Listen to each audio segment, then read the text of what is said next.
Hey guys, Mr. Backberg here. In this video we're going to look at using a couple midpoint formulas. When we're looking at the midpoint, like the name implies, it's the point or a value that's in the middle. Numerically speaking, that middle value we can call the average. So if we're looking at a number line, and we've got a couple of general values on there, so let's say this is my A value and this is my B value, then this value in the middle, to find the average, what we're going to do is add those end values together, the A and the B values together, and then we're going to divide it by 2.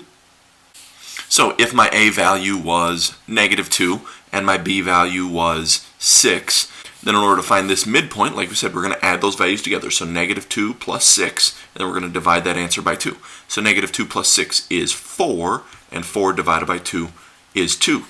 So the midpoint between -2 and 6 is 2. Now as we move into the Cartesian plane, we need to be a little bit more careful because now we're looking at this two-dimensionally. We've got x values and we've got y values. This first ordered pair on the bottom left, I'm going to call just a general point x1, y1. And this top point, I'm going to call x2, y2. As we're finding the midpoint along this line, we do have to account for both the x and y values. So what we're going to do is average both of those. We're going to be coming up with a brand new point. If we average the x values, we're going to add the x values together, so x1 plus x2, and then we'll divide that by 2. And then we're going to do the same thing with the y values. We're going to take y1 plus y2 and divide that by 2. And that'll give us this point in the middle on this line.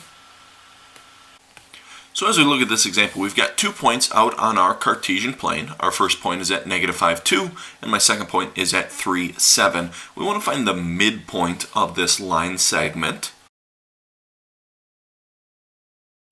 So remember, what we want to do is find the average of both our x and our y values. So if we look at the x values first, we're going to add those together. So I'm going to take -5 plus 3, and then we're averaging that, so we're going to divide that by 2.